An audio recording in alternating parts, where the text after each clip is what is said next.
thank you very much for joining us in these chats. YULIYA is the head of Natural History Department in Perm Regional Museum, and she is also the chief curator of the museum collection of Permian antiquities.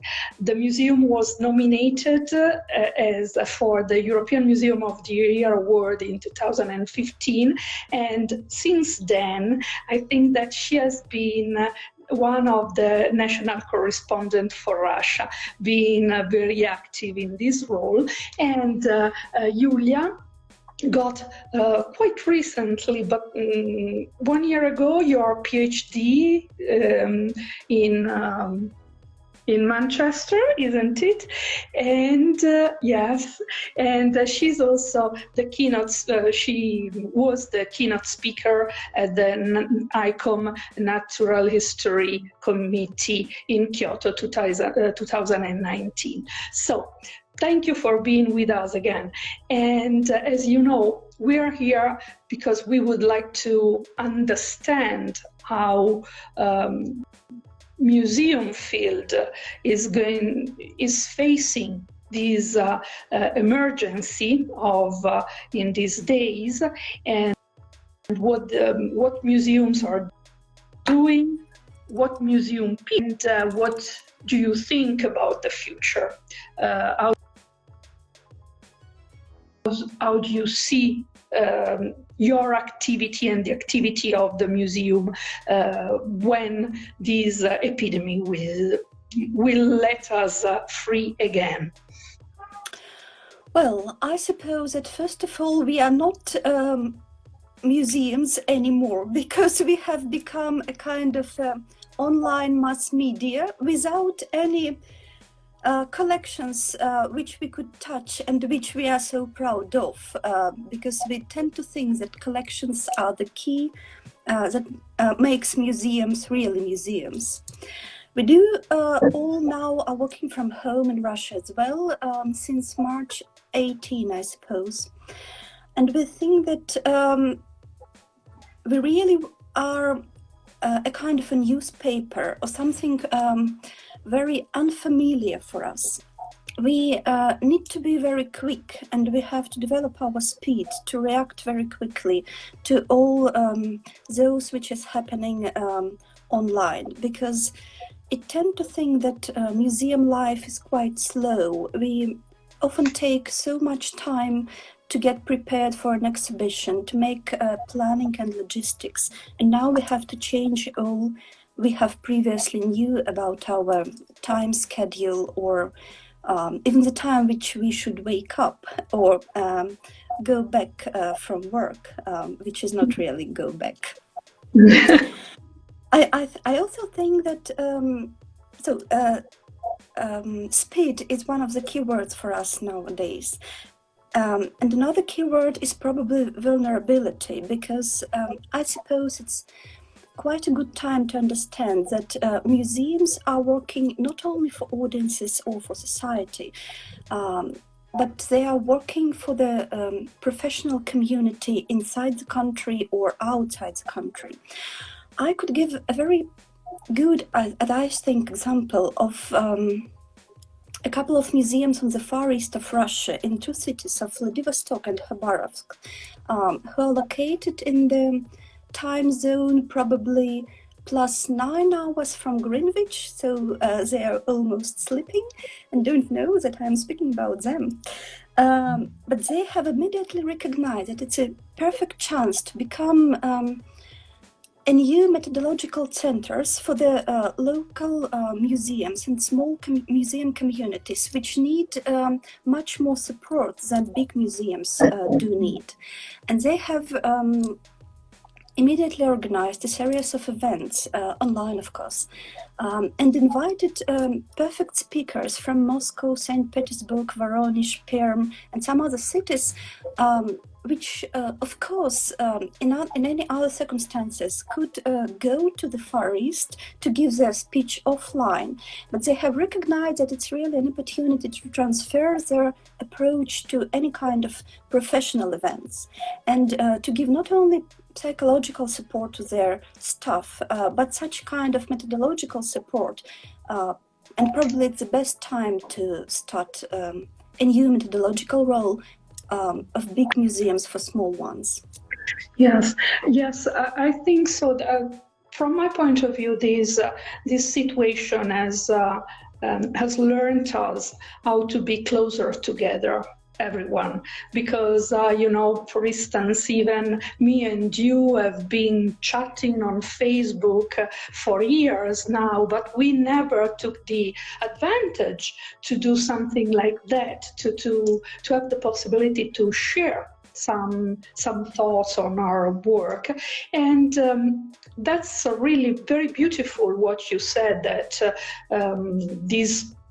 this bigger museum decided to organize this online contact with the small one. Also because, can you tell us something about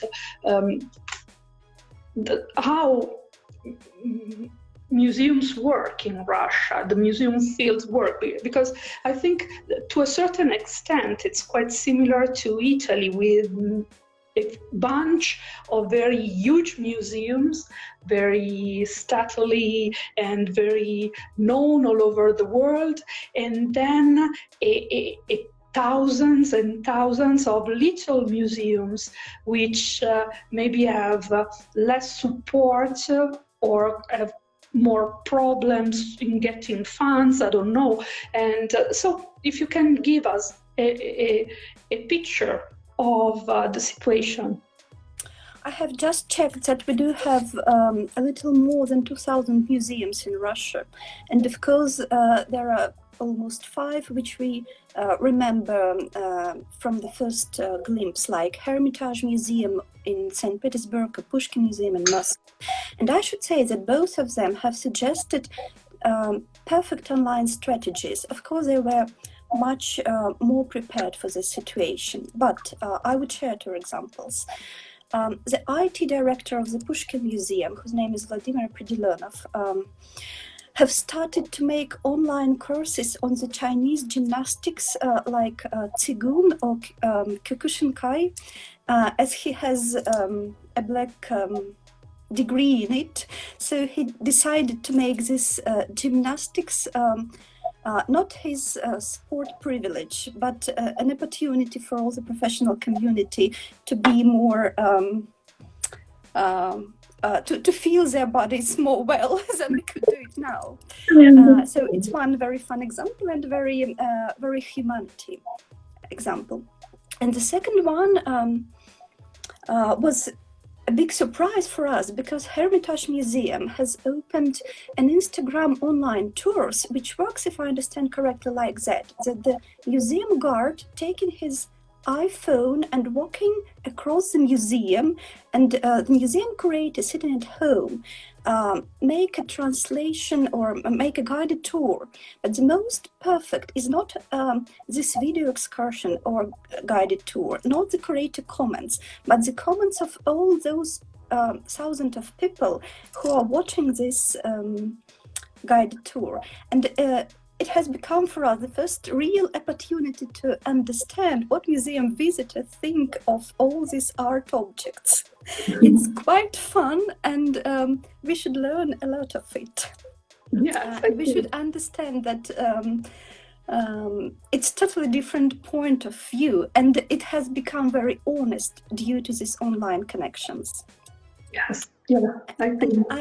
I also have another perfect example, one more big, I'm sorry, from the big museum, from the Museum of Moscow, who recognize that its privilege is not speaking about art, but to be a real center of vibrant city community. And from the beginning of March, it has immediately started a series of online communication workshops with different professionals to recognize how do museums could react on the situation, and how do different scientists, from sociologists to urban scientists, tend to prognose what will happen in a few months or even a few years. And it's almost absolutely new role of the museum as well, to be a kind of I should say a kind of those person who make like an astronomer view to the future. I'm not really sure that I know how to say it in English. So to predict what could happen based on the variety of professional opinions. And speaking about small museums, I should mention probably the Leo Tolstoy estate, Yasnaya Polyana Museum, who is very active online. And of course, Tolstoy itself helps a lot, because it's very easy to open Anna Karenina or just Diaries of Leo Tolstoy and understand that everything was already happened on this planet, and we should just take some wisdom of the previous people to be more stable in the future. Yes, yes, but you are in a scientific museum, natural history, but scientific museum. What do you think that the role of scientific museum will be in the future? You were talking about this example as a antenna to predict the future, but how the public will use scientific museum from your point of view in the future? At the ICOM Natural History Committee conference in Kyoto, we have catched a very important idea, and of course everybody else catched it as well, that museums are a kind of castles, last castles of truth, because they do have something not need to be proved, something which really based on the scientific basis.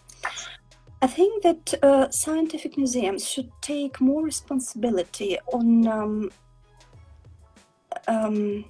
giving the correct long-term strategies on how to build a society, how to interact with nature, which we sometimes tend to underestimate. Of course, we could do nothing with volcanoes, but we thought that we could do something with a very small virus, for example. And it's perfect. At the beginning of that pandemic, we have all seen that perfect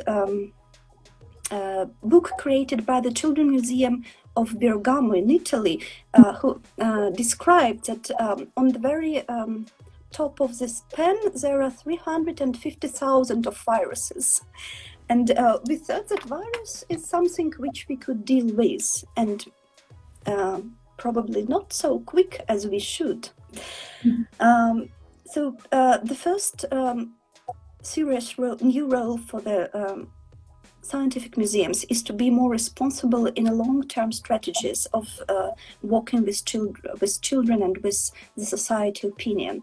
And the second one is to be more antibacterial, because a lot is based on the hands-on activities. And now we are facing a lot of questions from the professional community. How should we deal in a very close future, when the museums will be open, but the social distance and psychological distance will be still in our hearts and minds?